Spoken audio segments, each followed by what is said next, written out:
Have you ever stopped to think if the wisdom of, an ancient Roman emperor could actually help you get through your totally modern, chaotic day? Well, that's exactly what we're doing. We're going to turn the private journal of Marcus Aurelius into a practical 5-step playbook for living with a bit more purpose and, frankly, a lot more resilience. So let's crack open this ancient guide and see how the very first step can completely change your morning. It all kicks off with a question that, let's be honest, we have all asked ourselves, probably as recently as this morning. Why is it so hard to get out of bed? But what might blow your mind is that the most powerful man in the world was asking himself the exact same thing nearly 2,000 years ago. And his answer? Well, that's the first play in our playbook. So step 1, wake up to your purpose.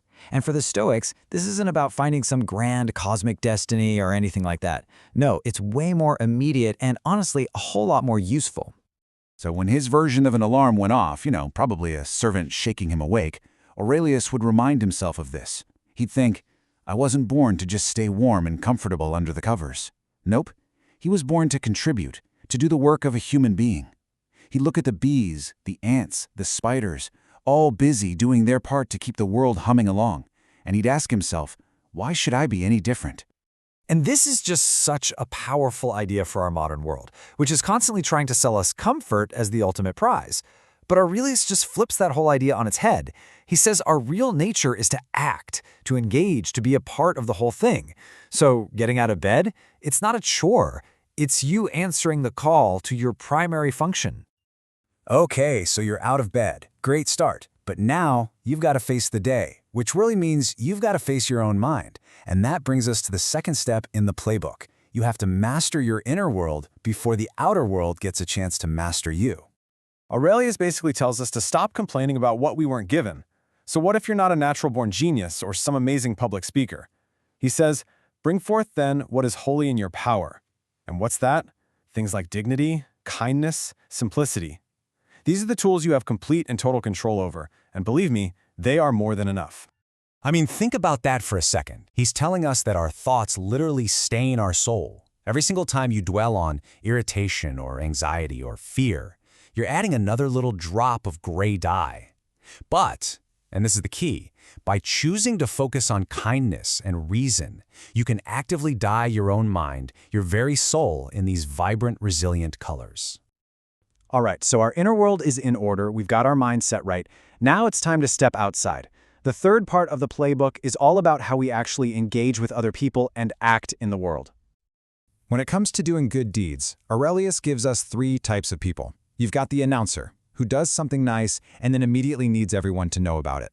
Then there's the silent creditor, who does a good thing but is quietly keeping score, expecting something back. But the ideal, the oblivious giver, is like a grapevine. It just produces grapes, and then it's done. It doesn't ask for a round of applause for being a vine. It just moves on to make more grapes next season. And that, right there, is the goal. What's the bottom line here? It's all about your internal compass. If an action is the right thing to do, you do it. If a word is true, you say it. You can't let the fear of what other people might say or the desire for praise pull you off your path. Your job is to follow your own reason, not the shifting opinions of the crowd. But of course, no day goes perfectly, right? Obstacles pop up, things go sideways, people can be difficult. And this brings us to a really tough but absolutely essential part of the playbook, dealing with whatever fate decides to throw at you. Now, this is so interesting. The metaphor Aurelius uses here is brilliant. So, Aesculapius was the god of medicine. And when a doctor gives you some really bitter medicine or orders some painful physical therapy, you do it, right? You accept it because you trust it's for your own health. Well, Aurelius says we should treat the events in our lives the exact same way. This is such a powerful reframe. That difficult project at work, that unexpected setback, that personal loss, what if it's not a punishment? What if it's actually a prescription from the universe, designed specifically to build your character and your resilience, the exact ingredient you need for your own well-being? And listen, this is super important. Being a Stoic is not about being perfect. You're going to mess up. You're going to get frustrated. Aurelius is totally clear on this. When you fall, you just get back up.